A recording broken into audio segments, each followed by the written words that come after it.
What's good, YouTube? And welcome to the house. Yes, you're here for a market watch, but we're going to do some backtracking on our first buyout and the reasons why. Sky Striker Trickstars took half of the freaking top cut. 16 of these decks. There were also 6 Gokis, impressively, 3 pure Sky Strikers, 2 regular Trickstars, 2 Altergeist, ABC, Pendulum, and Spiral. So, doing pretty good out here overall in terms of having a spread within our metagame, but half the top cut was an underestimated deck. It did well overseas, and a lot of people naysayed, said it wouldn't do much over there, and I was sitting here watching, and I really learned what it could do last week when I saw Trickstars popping off with the Nightmares. Like, the ability to start your whole engine with one card, be able to pitch Reincarnation with your Nightmares for advantage to bring back cards and continue linking up, and also the Sky Striker engine, which helps you link up as well.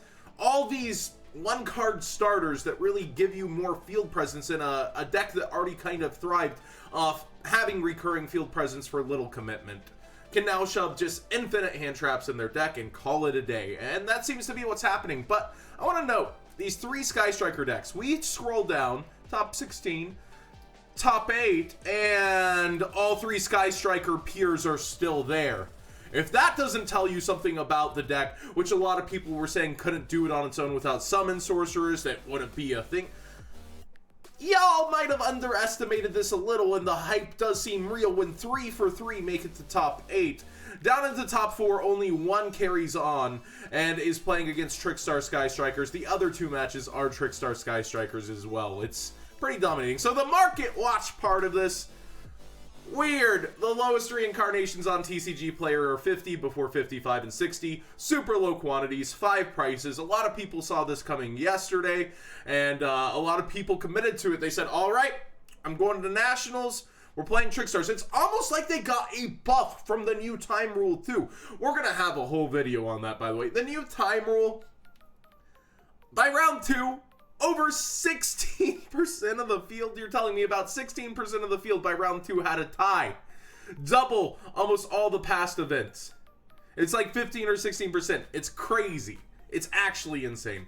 But we see the other cards being baby bumped up. These will probably go up a lot more. We see $4.25. We see $4. Despite the reprints in Star Pack, the ultra rares are likely to go up, and we're likely to see ridiculous prices for the Star Foils as we saw with Gokis earlier. But the Gokis calmed down over time. But the main buyout, Reincarnation, 45 on eBay before 50, about 50 low over here. Only 9 results. Several, 4 of them aren't even the card. It's pretty crazy out here, guys. Definitely something to consider as you're deciding what decks to pick up for the WCQ. We've seen Trickstar Reincarnation pop up to this point and fall back a lot of times, but I don't think there's just a hard counter that says no to Trickstars. Like, they relatively well fight stun decks because of their advantage, their ability to lock down back row. It really was, as I quote, never meant to be the best deck, but the OCG immediately slapped this deck down, whereas we didn't, and now it's proving to be a nightmare. Going through other versions, the Star Foils here are only $260 to note today, and $250, so let's watch those over the next couple days. Also, personal spoofing Star Foil, $7. See, every single Star Foil ends up at some ridiculous price when people really start going for it, because the quantities are so low, only 28. Only 17, so when these go up, oh, blame John Moore, thanks John Moore. Well, yeah, you're welcome for the deal, and go ahead and get yours now if you don't want ultra rares for whatever reason. We see that this is at 3, this will probably go up too. But overall, I would be grabbing ultras in my opinion. They look nicer, and even if they don't go up like crazy, like the Star Foils, they will be going up. It already looks like they are, and the quantities, they're pretty low for a meta deck that you need 3 of each. Just saying. Just saying. Next up, we also have like Horus, which I just want to note is 10 cents. I would immediately get these in 3s. For sellers, basically, if you're buying cards from them, are basically tossing them in free. A dime.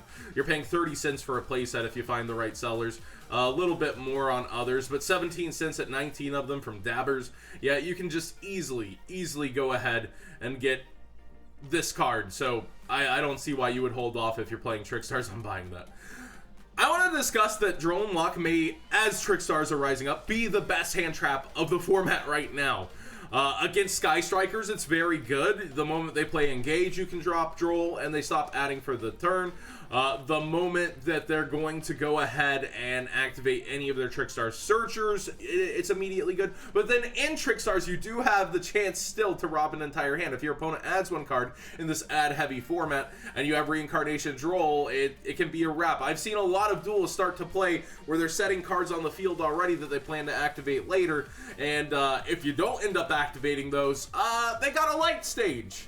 It's pretty harsh. So Droll really is wrecking havoc, and I do suggest heavy playtesting, but I think this is kind of hand trap of the day, and we see it starting to spike in several places. The supers going up real fast and hard, only 4 quantities on the market, real low quantities of almost all of them. So I think despite a Legendary Collection Kaiba Unlimited print coming, this is going up. I think there were only like 3 per case-ish on Droll, if I'm not mistaken, 3 to 4. So a playset, you're telling me a whole case has to be open for a man's to get a playset?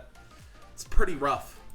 And Engage, going back over 100 on top on TCG Player. Widow Anchor sitting around 50. Again, when you're playing the engine, you can sometimes get away with just Engage Hornet. So like Widow Anchor isn't always necessary, but Trickstars often lose their entire field. That's what they're used to.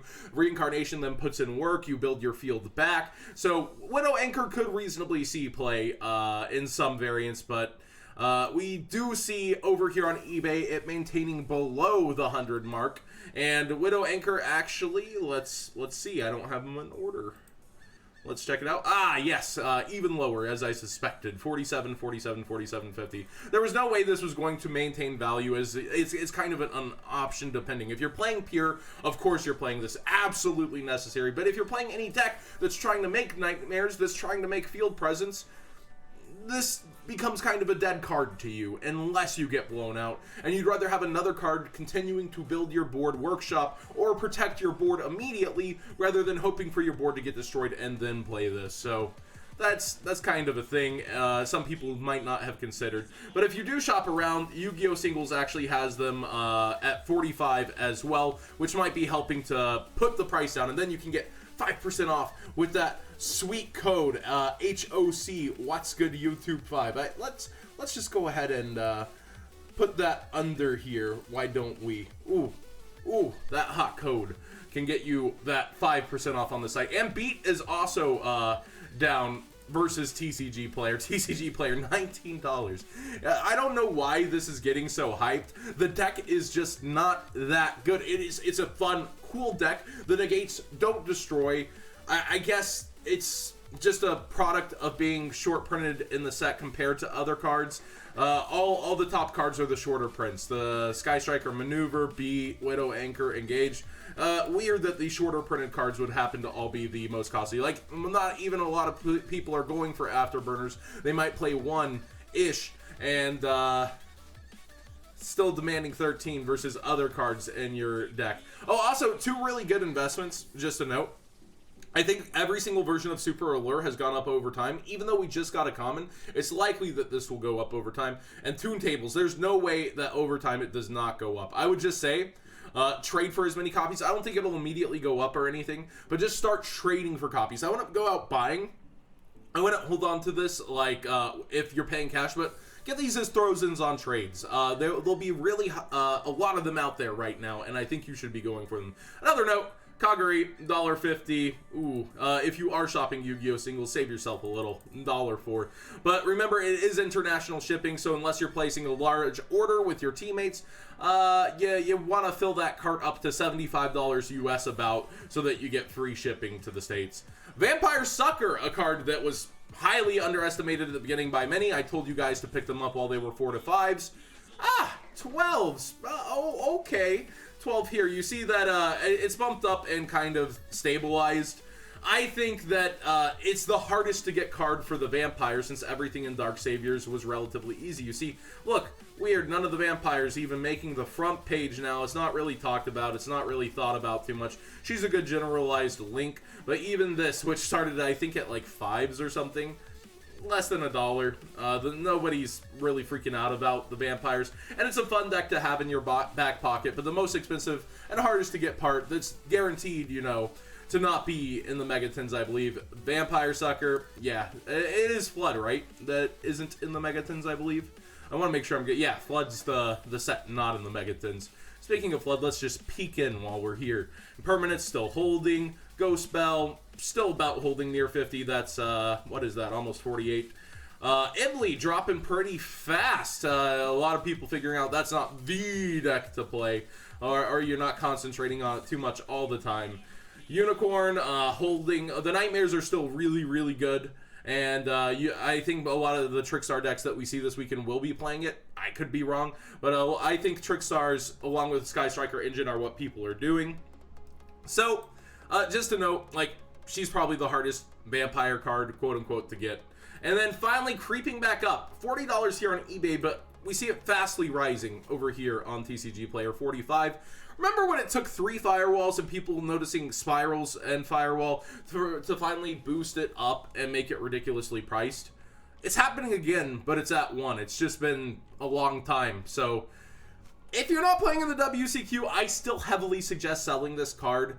The ban list is eyeing it, but a lot of people are like, no, it's the Ace Monster, can't get hit. And also, it needs to be reprinted in the ground before it gets banned, right? So I do agree with that mentality. It's not going to get banned. But then you do also have the potential for just infinite reprints.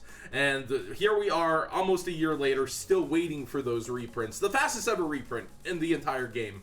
History, period. 6 days in the OCG, and it got its alter art. Pretty crazy. Pretty crazy. But here, we're still waiting for our first reprint. Will it be the Megatons?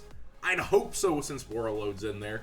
But we'll see. But definitely, I'd get rid of this now if you're not playing in the WCQ. If you're playing in the WCQ, unfortunately, you gotta go and pick one up. That's just part of life, man.